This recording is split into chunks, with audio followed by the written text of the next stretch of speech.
Dear friends, let me start and introduce our Belgian guests today.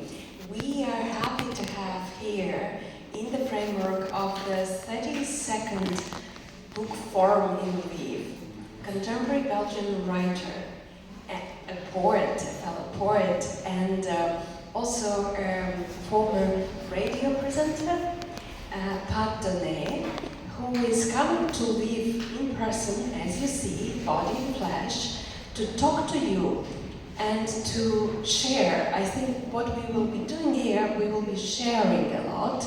And first of all, I need probably to say a couple of words about Pat's work. He is living through the Ukrainian war as well as we do.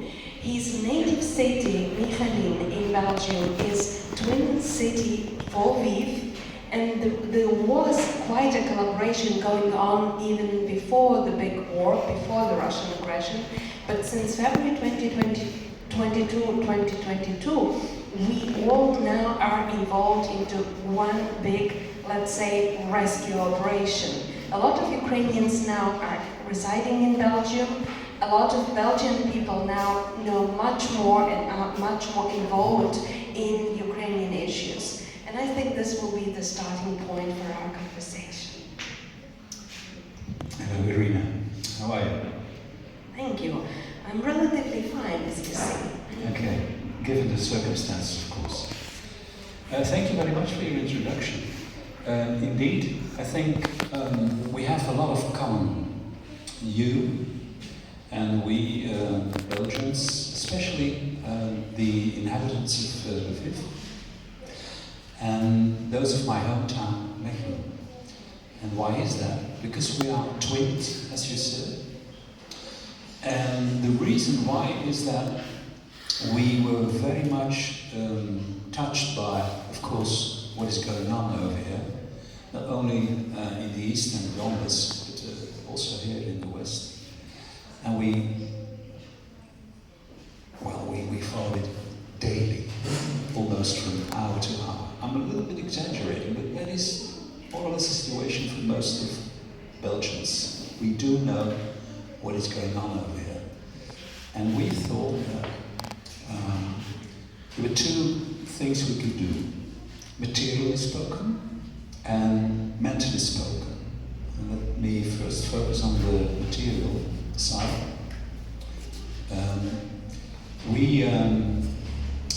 This is the fourth time I think that representatives of the city of Mechelen are here. For me it's the first time.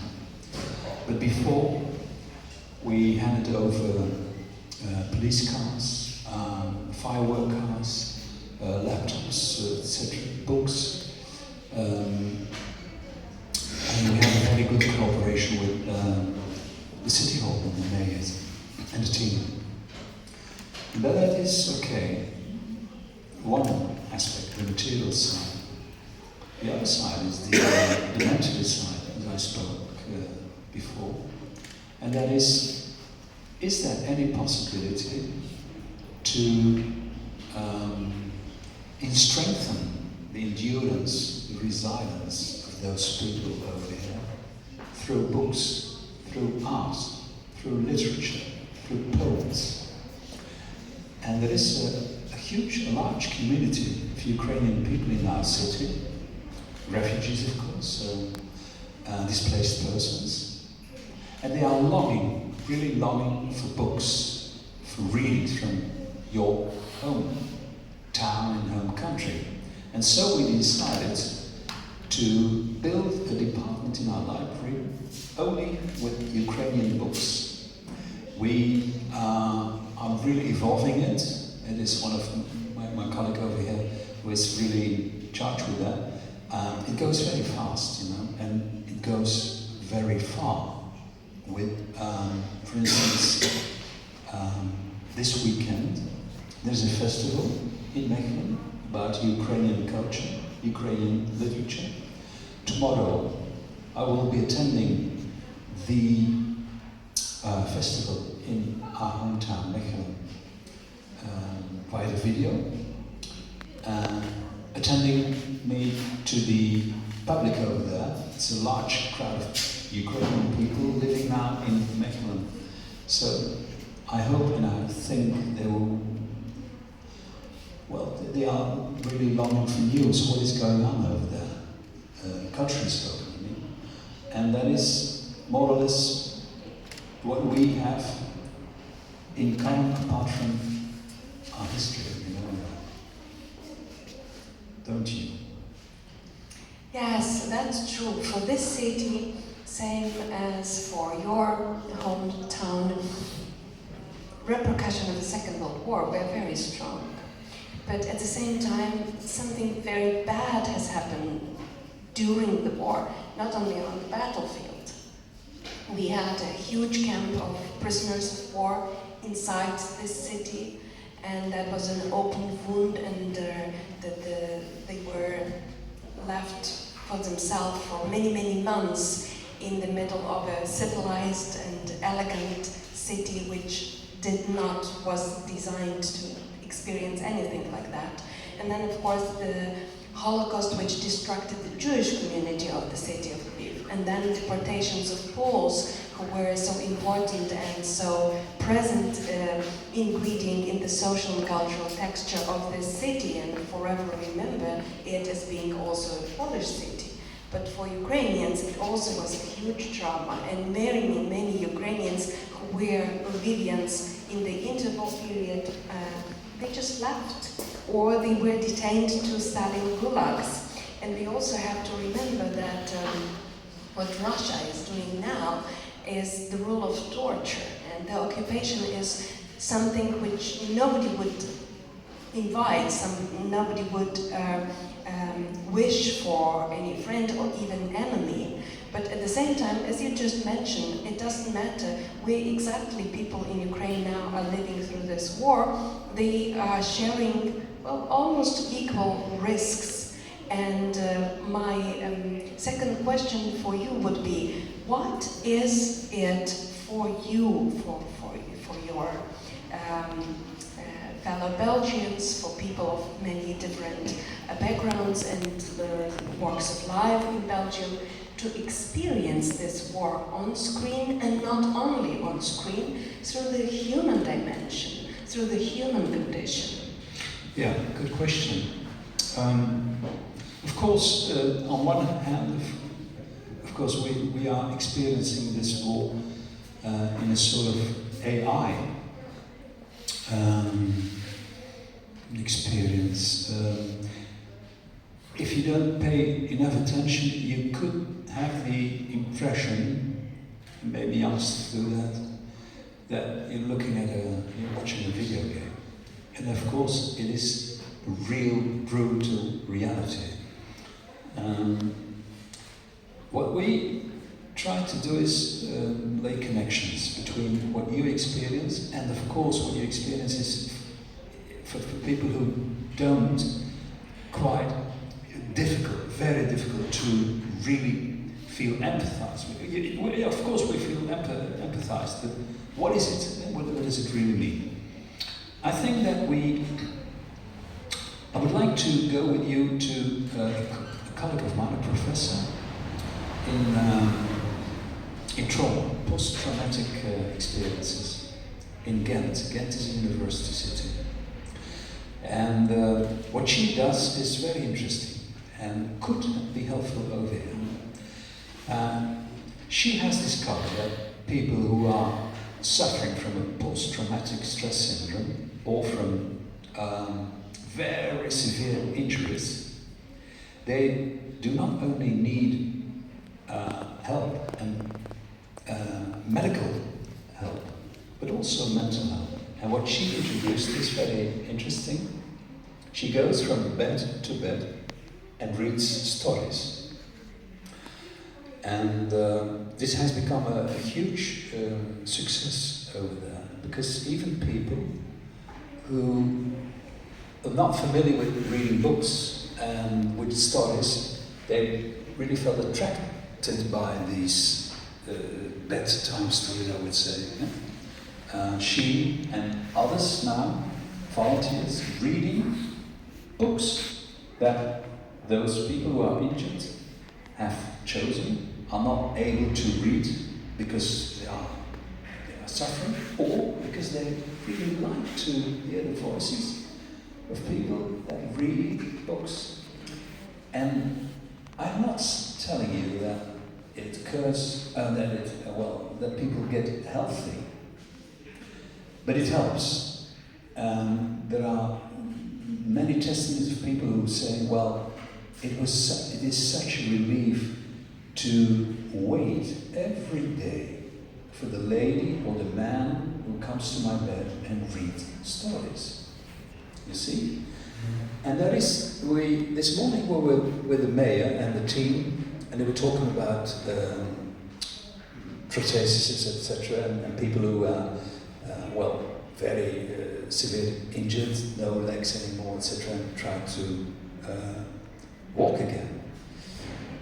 But at the same time, I was learned this morning that approximately 25% of the people over here in Ukraine, even in Lviv, are suffering from post-traumatic stress syndrome, even people who are not going to war. And we have been talking about, of course, searchers from our hometown will come here, etc. But apart from that, I think, and I have the impression that there is a real interest in that we should exchange stories, exchange books, exchange music. We may not forget how useful it can be and how important it is. You understand? Yes, I think that storytelling is mirroring something in human nature and human life. The human life has its beginning, development, climax, some very important episodes, and actually it comes to somewhere which we call death, and it's the end. And a lot depends whether it's a happy ending or just a disaster.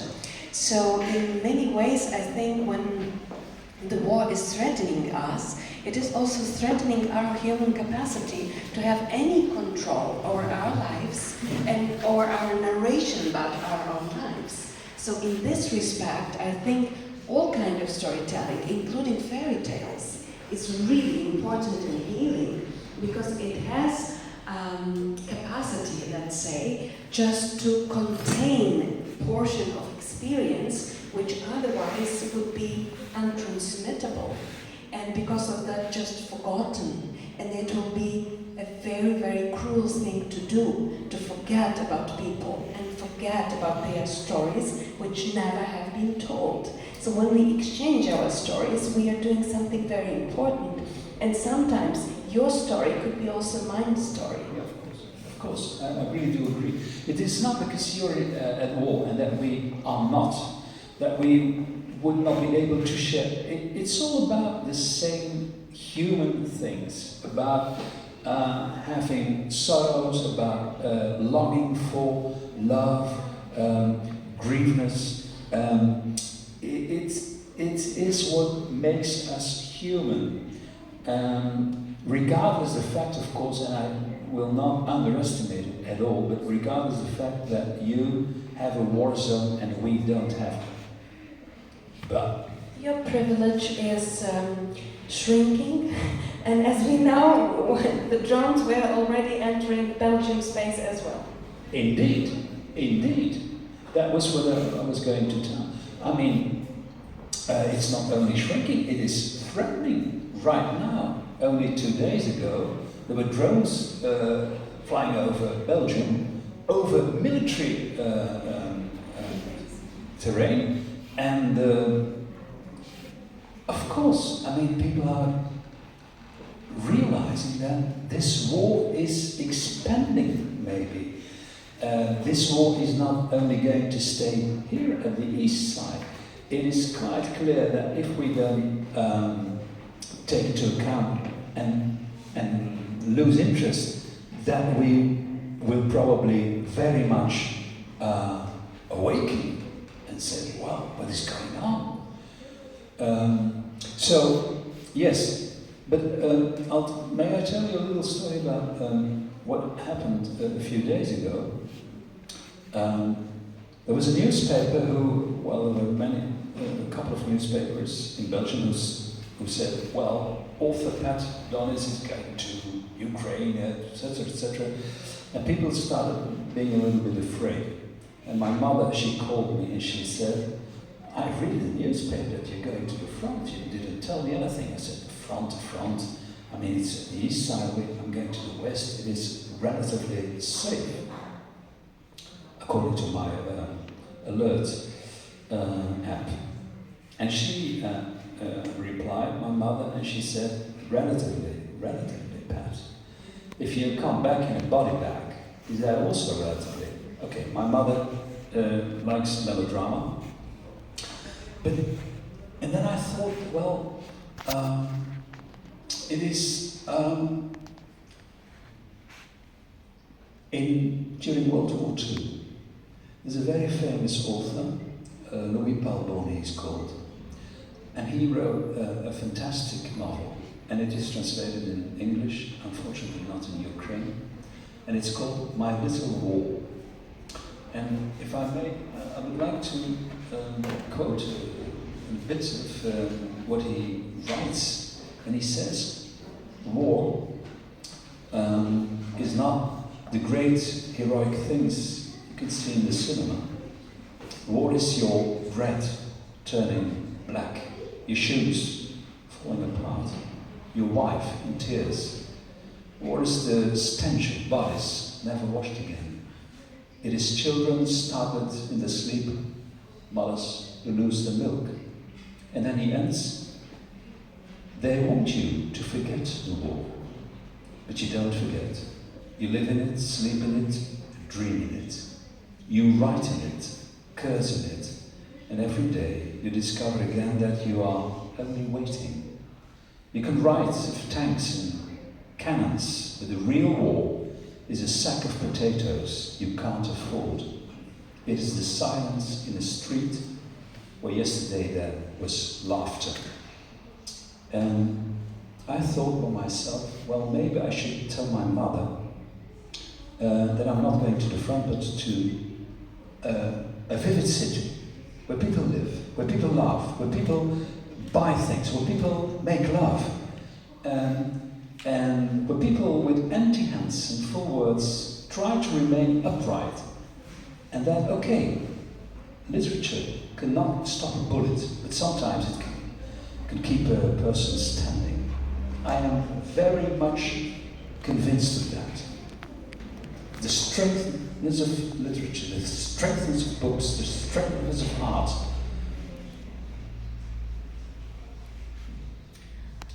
If you would ask me, for example, let's have an imaginative exercise. If you have come here 20 years ago, and it would be again your first visit to Ukraine, your first visit to Lviv, our cities already have been twinned by that time, what would be your image? What would be your expectation? And how now it is different of what you have been thinking of Ukraine, whether you have been thinking of Ukraine at all 20 years ago. Yeah, what difficult questions, Irina. Okay, let's say 20 years ago I was still a nice young man, dreaming of the world, etc. Maybe I'm not now. But okay, I've been traveling around the world, and I've been traveling in many, many countries, what is called Eastern Europe. And what strikes me right now, apart from the fact of being a war, because 20 years ago there was no war, is, and maybe you find that a bit ridiculous, but every time, and I see that colleagues of mine, friends of mine who come over here have more or less the same feeling, is there seems to be a veil of melancholy hanging over the city. I don't know whether it was 20 years ago, but I told that this morning, and this afternoon we were at the Bookforum. Maybe it is something that I imagine, but also in literature there is this, what we call Slavic soul, and it very much appeals to me, very, very much. It is the color of the buildings, it's the color of the sky, it is the way people love, the way people talk. Although I don't understand any word of Ukrainian, it is as if I'm listening to a song, and that is of course a very particular feeling. But talking about nowadays, I was very much, I told Jan, I was very much struck, we were very much struck to see, for instance at the Bookforum, 2 soldiers who were collecting books from people. And we saw that. People were bringing in books, and they sent them to the front. Why? Because even at the front, even soldiers, fighting soldiers, need books. That is very much the same in our last war.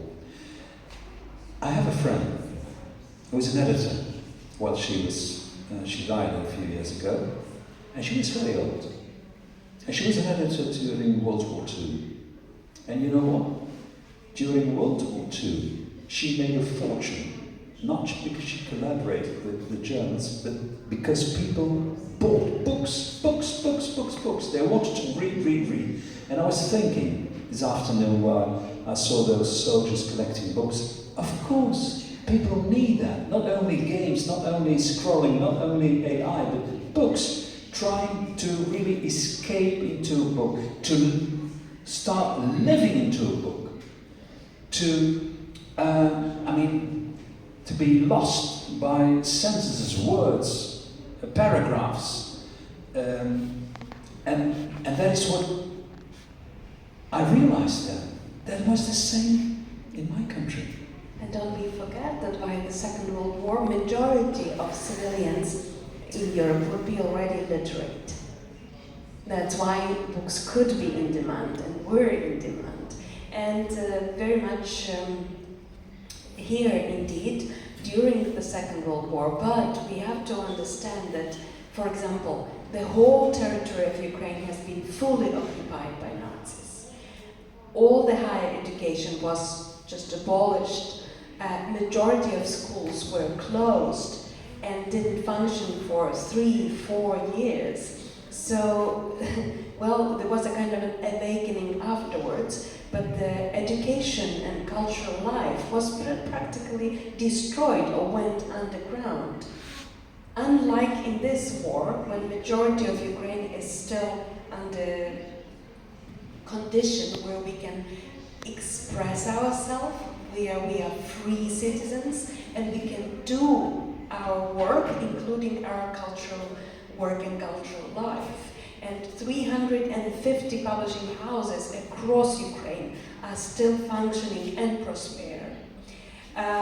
15,000 names of different books have been published during 2024 under given circumstances, and the total number of printed books was close to 25 million. And I have to mention that there was no 25 million book published per year in Ukrainian and for Ukrainians before the big war. So actually there is a kind of an outburst. It's like a spring which started and just could not quench because people feel thirsty.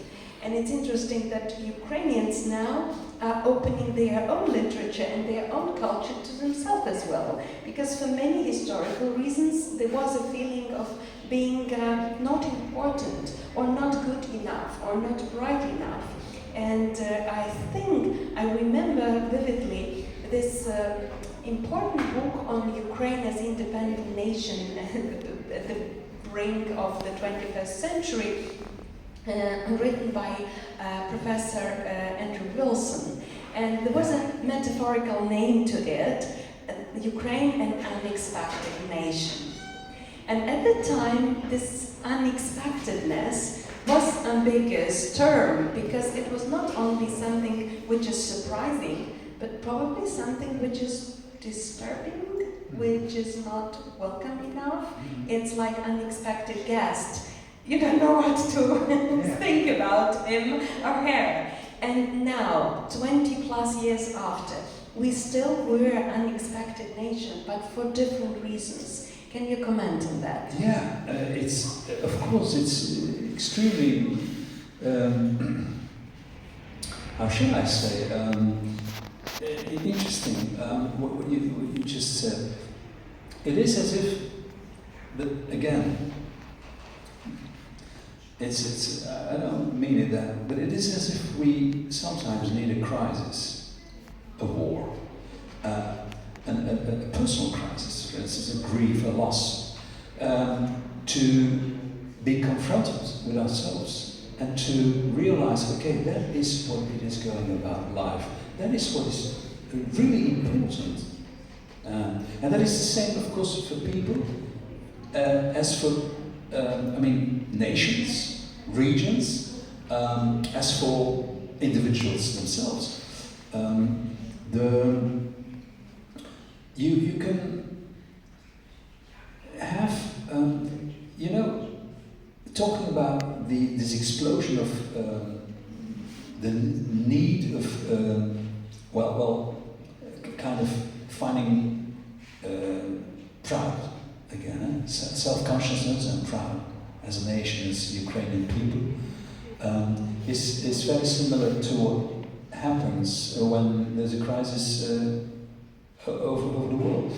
And apart from that, a very second thing is important, I think. When it is forbidden, or it has become difficult, then it is becoming attractive, of course. Now remember the Samizdat literature over here.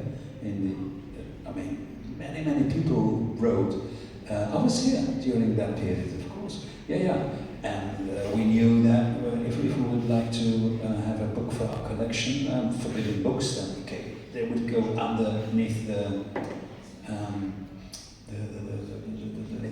counter. Yes, thank you, and they would sell you that because it was forbidden, and therefore it became attractive. There was a teacher in our school who said, today we're going to talk about Lady Chatterley's lover, D.H. Lawrence. But I forbid you to read that book, because on every page you will find excessive sex.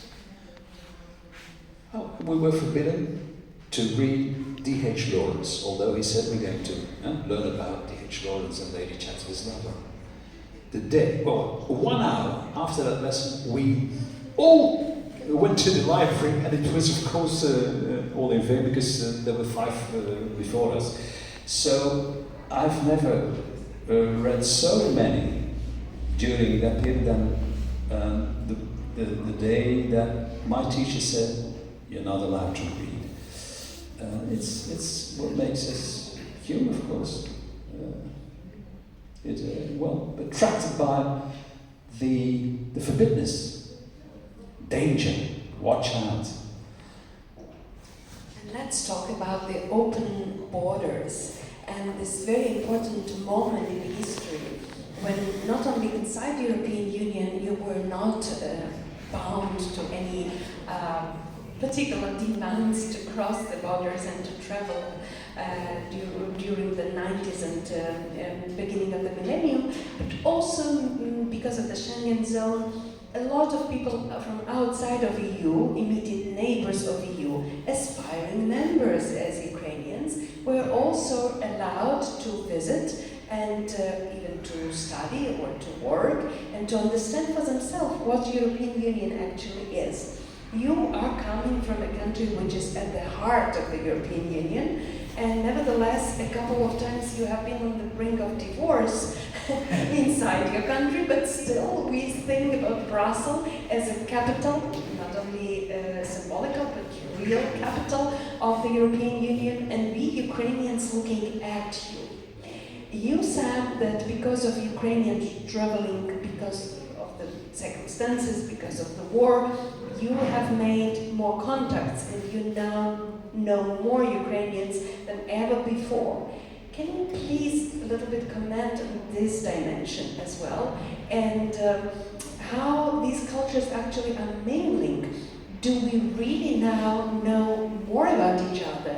Do we really now are better ambassadors for the representation of cultures of each other than it was before?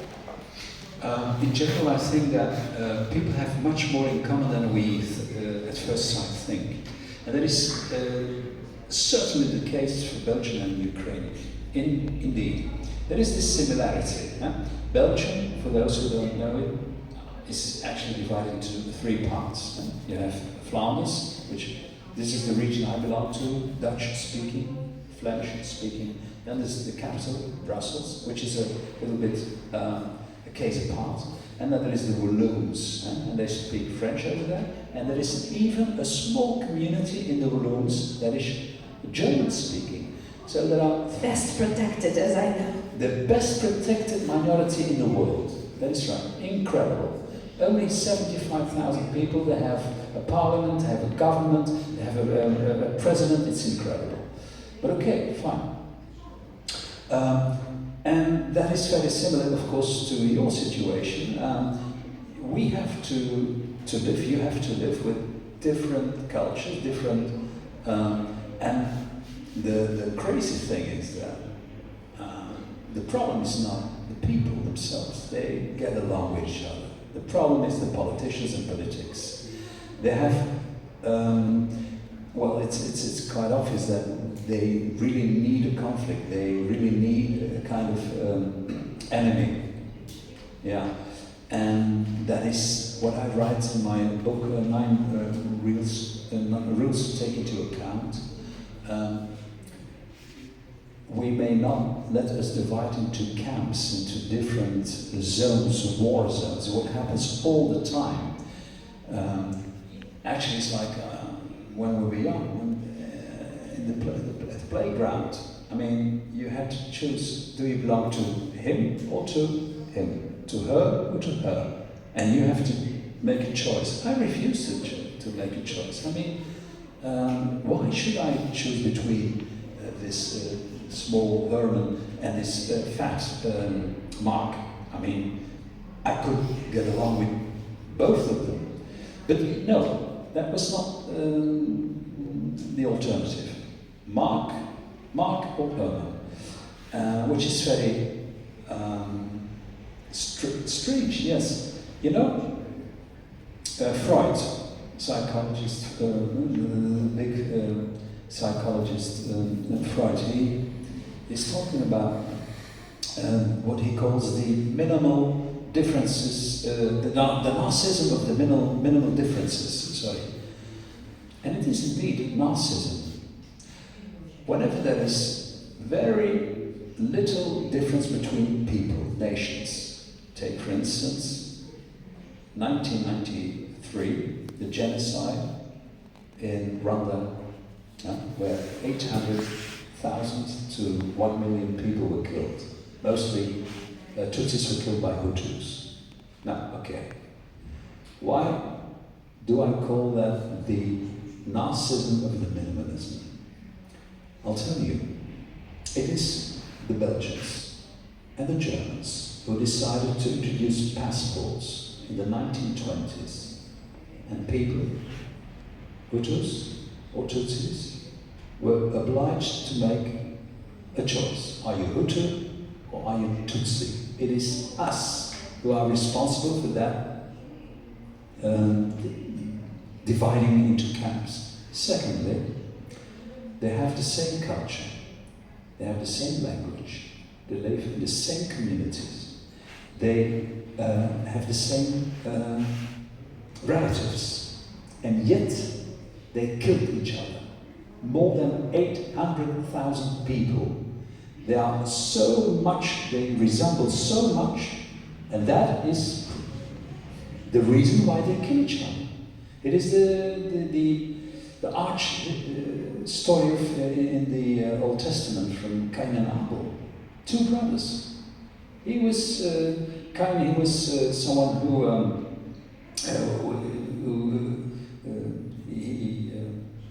was a farmer, into vegetables, and Abel, he was the one who had a herd and animals. And then God asked to give him a sacrifice, and Cain, he gave some vegetables, and Abel, he gave a lamb.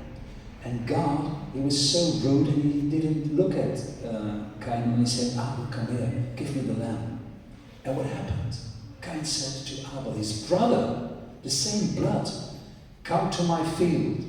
And he killed him in a very rude way. He was jealous. Why? They're brothers.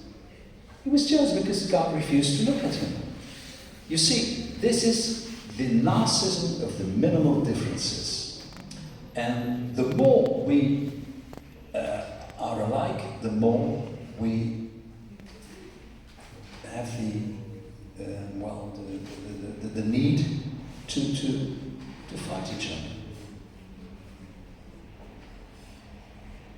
Well, for us now it's a very dark and very leading story, because Ukrainians did nothing to make this particular difference with Russians. And so many Ukrainians were Russian speaking and Russian reading, and my country before 2014 was productively bilingual. It means that in almost every part of Ukraine, if you encounter anybody, you can address a person in one language, receive the reply in the other language, but understand, and you can productively have a dialogue, and you can collaborate, which was the case.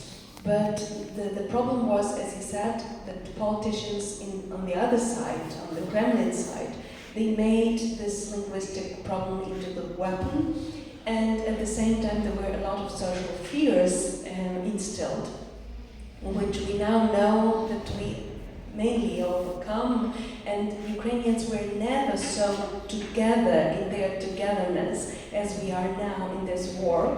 But yeah, it's a very high cost that we have to pay. And when we transfer to the situation which is now, I think it was said many times, I would just repeat it here in this new context. Europeans understood Ukrainian situation almost from the start, because there was a visible and blatant aggressor, and there was a victim who supposedly had not to defend itself, but started to defend. And in this respect, for me, this old biblical story between Cain and Abel does not function exactly, because Ukrainians refused to be killed, and that was quite a dilemma. And I understand it now that Europeans, and I include all of the nations of Europe in this term, Europeans now know that they have to protect the protectors and to defend the defenders. Because it so happened, Ukrainians were not aspiring to become a central piece, a key puzzle in this big puzzle of Europe, but for the last 3.5 years, we actually are. And because of that, every help, including, as you said, material, and including military help, is very important. Because this is not a weapon which is a weapon of aggression. It's a weapon of defense. And in many ways, I know how many Ukrainian writers and people of culture, they decided this very, I think this is a crucial decision, not only for their own lives, but also for the lives of their family and of their descendants, if I may say, which probably would never be born because of their decision as well. Just to stand up, and not only stand up, to take arm, and to go to defend their own land. And in this thing, I also would like to reflect a little bit about this possibility for a human being to be a universal human being. When you are rooted somewhere, when you have something which you can call home, and if you are just homeless or you don't care, then probably you miss something in your own humanity as well. Because if you're not ready to die for something, maybe you're not going to live for something as well. Yeah, that could be. And of course it's quite easy for me to say that I'm a pacifist. That is, given the context I'm living in, very... It's good to be pacifist in the peaceful times. We Ukrainians also were made pacifists. Of course. But if I may say so, you said maybe it's not appropriate, this metaphor from Cain and Abel. I think it is. I consider Abel, who is being killed, as the Ukrainian people. And Cain, who is the killer, is Putin and his the crew gangsters, you see? And Abel didn't want to be killed. Abel was not the one who saw the differences. It was Cain, you see? But of course, speaking in metaphors is quite difficult when you're right in the middle of a war. I do understand that. May I say something? You know, I'm a poet, you told this. And I wrote a poem for a girl who was visiting, a Ukrainian girl who visited Belgium. And you know her, Irina. And may I tell something about it? Yes, please do. Okay. She was a student of yours. And in 2024, in the summer of 2024, Irina, 21 years old, came to Mechelen, my hometown. We were twins. And she was a very radiant, sunny girl. She really blossomed up the city. We were a little bit amazed. And that was in a kind of youth festival, I think. She was selected by Lviv and Ukraine to come to Mechelen. That was in summer of July 2024. And only 2 months later, she was gathered in the house with her mother and 3 sisters, and her father was outside the building, outside the house, and there was a bomb. And you know, of course, the story, and they were all killed. Only the father left, Yaroslav. And I was a city artist of my hometown, I was being asked to write a poem about her, and so I did. And then they brought a month later the poem to the father and the whole community here, which really, really moved us very deeply, because that is what storytelling going about. If you talk about war, it's too huge. The war victims, too huge. But if you zoom in to one fantastic girl and her sisters and her mother being killed and father outside, left alone, then I think, and sorry, this is what storytelling goes about, you can affect people. Shall I read it? Read. Yeah. And maybe you could, is it translation? Yes, someone translated it into Ukrainian. I've been told a good translation, but I can't judge on that. For Irina. So, the father is Yaroslav, mother Evgenia. I'm going to mention these names just to honor those people. The sisters, Irina and Emilia Basilevich, for Yarina. Beneath the skies of Lviv she walked, a soul of light, of hope, of song, with sisters close and parents near. She dreamed a world untouched by fear. But shadows came with fire and rage, turned laughter young to war's cruel page.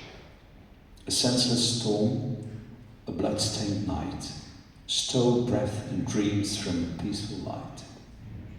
Yet Lviv remembers, holds her near, and Mechelen mourns with steadfast tears. For Irina's name will be kept strong in every heart where she belongs. No time's wrath, no bitter wrong can dim the grace that made her strong. In fallen fields her story grows, as buds of peace from sorrow's blows. May we, who breathe where she could not, turn grief to strength and loss to thought.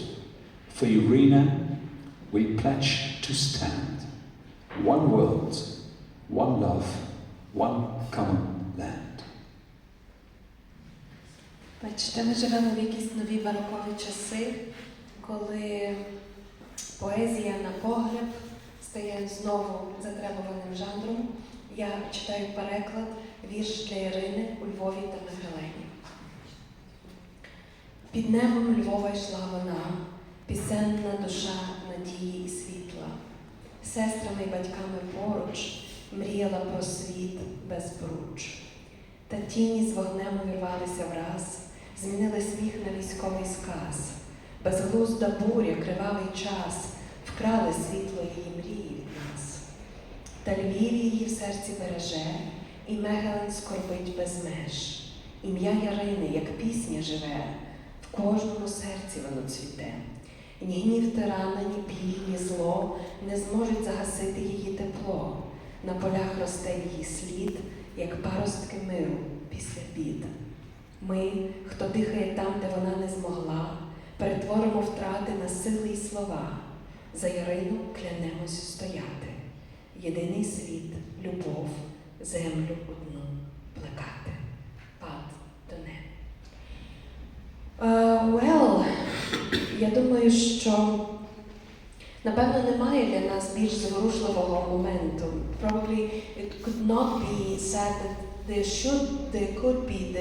should be more moving moment when a person from afar, a person from different culture and upbringing comes to tell us that he actually mourns a girl who was Libyan and who was brutally shot in this war and lost for her own family, for her own father, for many friends, and for fellow Libyans. What can I say? Well, I need to know, I think a lot of us need to know that the sentiment like this, the emotional bond like this actually exists. And when asking about what literature can and cannot, I think this is one of the dimensions on which we can rely and to which we can refer in the worst, absolutely unbearable situations. I think that in the brutality of war, a lot of effort is made by the enemy in order to make us all speechless, bewildered, crushed and speechless. And this is so important, not to obey and to find at least some words and to keep the voice going on and keep the story going on as well. So I don't know whether we have questions or comments from the public. Чи маємо ми питання або коментарі від публіки?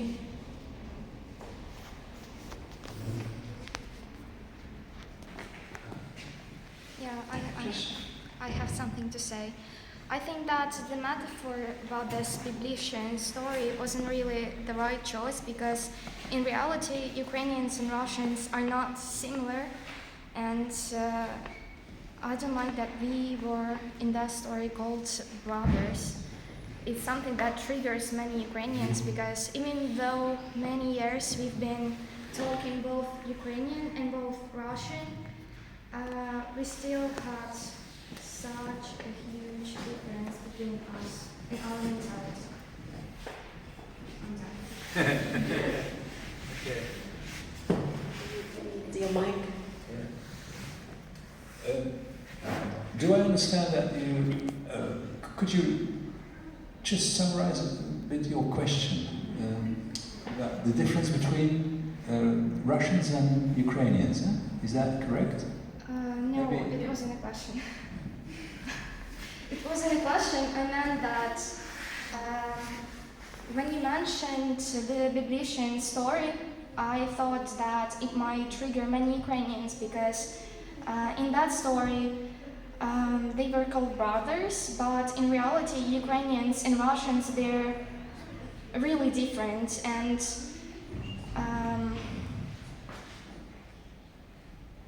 Are you talking about Ukrainian literature, for instance, and Russian literature? no, just in general. In general? Yeah. Yeah. Even though we speak both Russian and both Ukrainian, we're too different to be called alike. And how different? By our mentality, I guess. Yeah, but I don't know whether I'm allowed to refer to Russian literature. Huh? I know it's quite difficult maybe over here, but we, for instance, in what I should call the Netherlands of Belgium and the Netherlands, we have a very, very rich tradition of Russian literature. Dostoevsky, Tolstoy, Gogol, you name it. And whenever I read, we read it, I mean, we are very, very, very much touched, and I mean, this is going about us, you know. It is not because it's 19th or beginning of 20th century literature, or Pushkin, 18th, 19th century, that it should not involve our lives and goes about us. So if you say, I'm not going to argue that because I don't know, but if you say, I don't feel this, the similarity between the two cultures, I wonder if that is due to the circumstances you're living in, the cruel circumstances. To ask Irina's question, which is impossible. Would you have answered in the same way 20 years ago, given the fact that you would be 20? No war. Would you have said the same, do you think?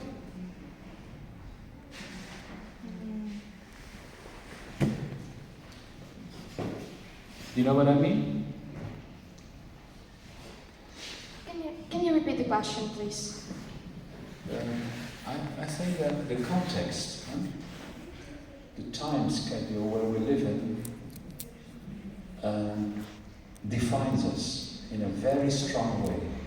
And we tend to think that we're not influenced by the time we live in. But look at photographs of you or me, you, Irina, 15, 20 years ago. Most of the time we find them ridiculous. Look at that, how I was dressed. Look at that, I had glasses. Look at... While at that time we thought, well, this is nice, this is okay, fine. See, we are very much defined also by the context, also by the time. And that is sometimes hard to accept. What do you think? If you are interested in my opinion, I would say that the Kain's story, it's also a story about his wounded consciousness and repentant. Yeah. And I believe that Ukrainians now actually well, they would say we don't need that, but deep in their souls, I think many of my fellow compatriots think that in the next generation at least, Russians will repent. And if this will happen, then the story of Cain and Abel probably will have some new relevance and new clarity for us. And this brotherly discourse, it was there. It was there through the Russian Empire, it was there through the Soviet Union time. We all know it was tricky. We all know it was tempted by certain imperialism. But this brotherly discourse was there. And actually Ukrainians were not expected such a cruelty and rudeness from Russians just because of that discourse. Don't you think? Yeah, nobody thought it would be able. Apart from that, maybe we have to finish, but apart from that, your country was occupied many times. Polish, there was this Austro-Hungarian period we had, Polish again, communist regime, now the threat of Russia again, same in my country. Austrian, French, the Netherlands. We were occupied, can you imagine, for more than 400 years. 400 years. And the difference between Belgium and the Netherlands is they deliberated themselves. And it still works, can you imagine, after all those years, those centuries, it still is incorporated in our souls. For us, government is something you have to oppose to, because government means oppressor. Still, we live in a free country, but still, it's true. We call it Brussels. Brussels, fuck you. Whereas in the Netherlands, they say, we are one community, the government, that is us. That is a huge difference. We have been occupied all the time, and it affects us in a very, very thoughtful way. I have one question. Can I? Yeah, I would like to ask one interesting question regarding Ukrainian literature and its popularity in Belgium. Unfortunately, I have never been to Belgium, but I'm really keen on getting to know what books from Ukraine and Ukrainian writers are extremely popular in Belgium. And perhaps you could say why. For me it's very interesting because the popularity of Ukrainian books differ in different countries. So, and I'm really interested in Belgian peculiarities. What books are popular and and why? Why people are interested in this? Thank you. Oh, this is a tricky one. I promise this is the last one. Yeah, it's not the nicest one to end with. I think what I could say about Ukrainian literature, etc., it is still to be discovered. And that is one of the reasons why our library is starting this department. From it is starting right now. Right. Yeah, and it's going to be huge. It's huge, and I'll tell you my favorite Ukrainian authors when I may come back later. But we need a huge translational effort for that. Just huge. Yeah, I was at the Bookforum, and I bought one book in English, and that was Haruki Murakami, the Japanese one. There was no, and correct me if I'm wrong, there was no Ukrainian book available in English. None. None. There, really, you need translators. Really, really.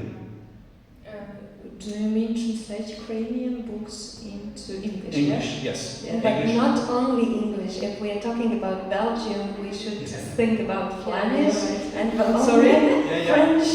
Yeah, that's right. And German for the minority. So, thank you.